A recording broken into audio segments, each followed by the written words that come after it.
Hello दोस्तों, नरवर किला भारत के मध्य प्रदेश के शिवपुरी जिले के नरवर शहर में स्थित एक किला है। नर्मदा नदी के तट पर स्थित इस किले के बारे में माना जाता है कि इसे 11वीं सदी में राजा नरवर राव परिहार ने बनवाया था। किला एक पहाड़ी की चोटी पर स्थित है और एक ऊंची पत्थर की दीवार से घिरा हुआ है। किले में प्रवेश पहाड़ी के आधार पर स्थित एक बड़े द्वार के माध्यम से होता है।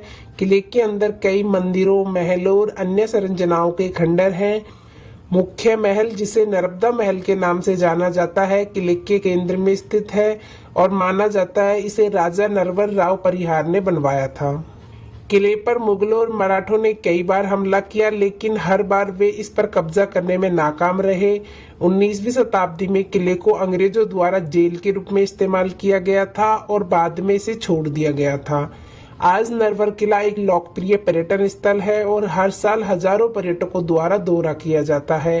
किला नर्मदा नदी और आसपास के क्षेत्र का शानदार दृश्य प्रस्तुत करता है। यह क्षेत्र की समृद्ध संस्कृति और विरासत की एक झलक पाने के लिए भी एक बेहतरीन जगह है।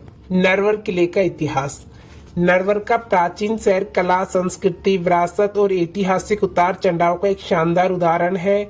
नर शब्द नर, जिसका अर्थ है मनुष्य, और वर, जिसका अर्थ है उत्कृष्ट या अनुकरणीय जोड़ी से व्युत्पन्न है। नरवर किला राजा नल और दमयंती, राजा मानसिंह तोमर और गुजरी रानी मृगनयनी और राजकुमार ढोला और राजकुमारी मारू जैसी कई रोमांटिक कहानियों का जन्म स्थान रहा है। 12वीं शताब्दी तक इस शहर को राजा नल के नाम पर नलपुरा कहा जाता था और इसके महलनुमा क्वार्टरों वाला किला ठीक वही जगह है जहां राजा नल ने जुआ खेला था और अपनी सारी संपत्ति खो दी थी। किंवदंती है कि जब राजा नल दमयंती के साथ जंगल में चले गए तो कुलदेवी ने खजाने की रक्षा के लिए मुख्य प्रवेश द्वार के प्रवेश द्वार पर लेटने का फैसला किया और तब से उन्हें कछुओं की देवी, पसार देवी कहा जाने लगा।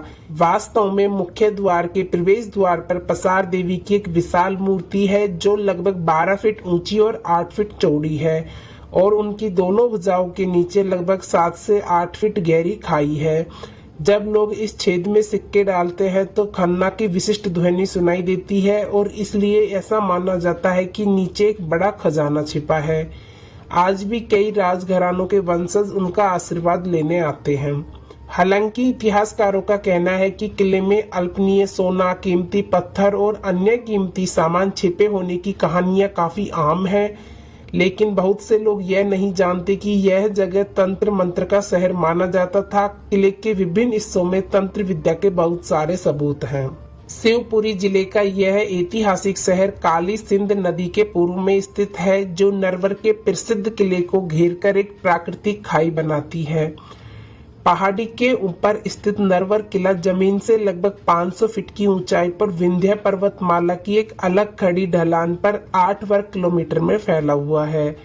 नरवर का किला राजस्थान में चित्तौड़गढ़ के किले के बाद आकार में दूसरे स्थान पर आता है, लेकिन दुर्भाग्य से यह जीर्णशीर्ण अवस्था में है। इस किले पर कछवाहा राजपूतों, सिंधियाओं, मालवा के सुल्तानों, मराठों, मुगलों और अन्य लोगों ने कब्जा किया है, जिन्होंने अपनी पसंदीदा शैली से बदलाव किए हैं। हालांकि मुगल प्रभाव सबसे अधिक दिखाई देता है क्योंकि उन्होंने किले के अंदर बने मंदिरों सहित हिंदू संस्कृति के हर निशान को मिटा दिया था। यह किला हिंदू धर्म, इस्लाम और जैन धर्म का केंद्र रहा है। कहा जाता है कि मध्यकालीन भारत के प्रसिद्ध संगीतकार बैजू बावरा ने राजा मानसिंह तोमर की शाही दरबार की शोभा बढ़ाई थी। स्थानीय लोगों का कहना है कि सिकंदर लोदी और उसके पिता दोनों ने ग्वालियर पर कब्जा करने की कई बार कोशिश की थी और हर बार असफल रहे थे। अंत में नरवर किले की घेराबंदी करने का फैसला लिया गया। यह घेराबंदी 11 महीने तक चली, जिसके दौरान लोदी ने घुसपैठ करने की कई कोशिशें की, लेकिन जल्द ही उन्हें एहसास हुआ कि उनकी सेना का मनोबल और उनकी रसद दोनों ही कम हो रही हैं। किले के अंदर खाद्यान्न की भी कमी थी और इसलिए एक प्रस्ताव पर काम किया गया। एक नर्तकी को आधे राज्य का प्रस्ताव दिया गया। अगर वह किले से नीचे उतरकर खुफिया अधिकारी को संदेश दे जो किले के बाहर इंतजार कर रहा था और उसे ग्वालियर ले जाने के लिए इंतजार कर रहा था। नर्तकी रात के अंधेरे में रस्सी के सहारे किले से नीचे उतरी और संदेश दिया लेकिन वापस ऊपर चढ़ते समय उसकी मौत हो गई क्योंकि किसी ने किले के अंदर से रस्सी काट दी थी। हालांकि संदेश ग्वालियर पहुंच गया और लोधी को सूचित किया गया कि राजा मान सिंह तोमर की सहायता के लिए एक शक्तिशाली सेना आ रही है। उन्होंने तुरंत घेराबंदी हटाने का फैसला लिया, लेकिन अपनी हार से क्रोधित होकर नरवर शहर में मंदिरों को अपवित्र कर दिया और कई निर्दोष लोगों का नरसंहार किया। नर्तकी जिसने किले और उसके लोगों की रक्षा करते हुए अपनी जान दे दी, आज भी स्थानीय लोगों द्वारा पूजनीय है। पूरा किला 4 भागों में विभाजित है, अर्थात मजलों का मध्य भाग, दुला अहता पश्चिम भाग, मदार अहता दक्षिण पूर्वी भाग और गुर्जर अहता सबसे दक्षिणी भाग। नरवर किले का प्रवेश द्वार पूर्व से आलमगिरी गेट के ठीक सामने है, जिसे पहले पिसनहारी गेट कहा जाता था। दूसरे द्वार का मूल द्वार सैयदों का दरवाजा डहने के कगार पर है, लेकिन निश्चित रूप से किले पर कब्जा करने के समय यह प्रभावशाली रहा होगा। 8वीं शताब्दी में 399 फीट की ऊंचाई पर बनाए गए 8 कुएं और 9 बावड़ियां हैं। ऐसा कहा जाता है कि लगभग 1600 पनिहाल पानी इकट्ठा करने वाली महिलाएं एक साथ अपने बर्तनों में पानी भरती थी।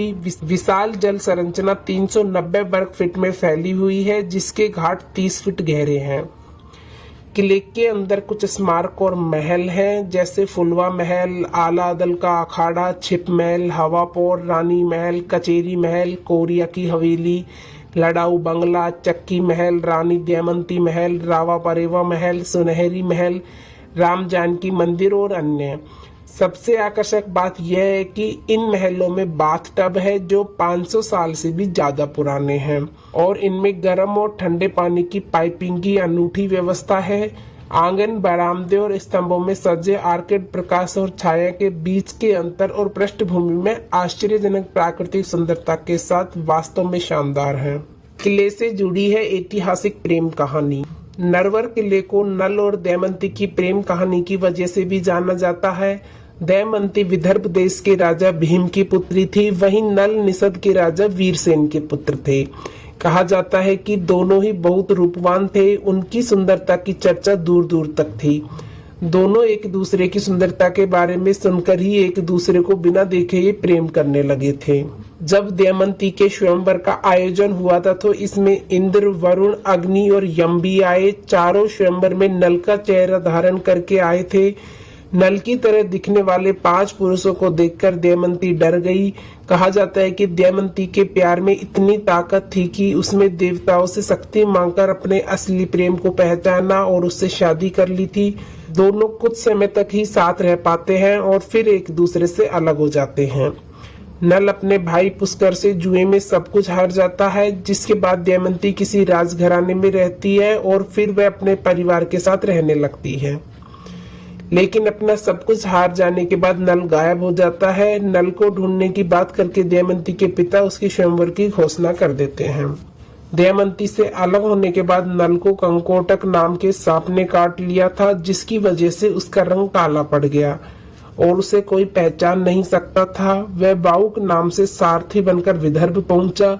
दमयंती के लिए नल को पहचान पाना मुश्किल नहीं था। उसने अपने प्रेम को पहचान लिया। नल ने अपने भाई पुष्कर के साथ फिर से जुआ खेला और हारी हुई सारी चीजें जीत ली। कहा जाता है कि दमयंती का प्रेम इतना सच्चा था कि नल के रंग से भी उसे कोई फर्क नहीं पड़ा। तो दोस्तों, यह था नरवर किले से जुड़ा संपूर्ण इतिहास। आपको वीडियो कैसी लगी हमें कमेंट करके बताएं और वीडियो पसंद आए तो लाइक, शेयर एंड सब्सक्राइब करें। Thanks for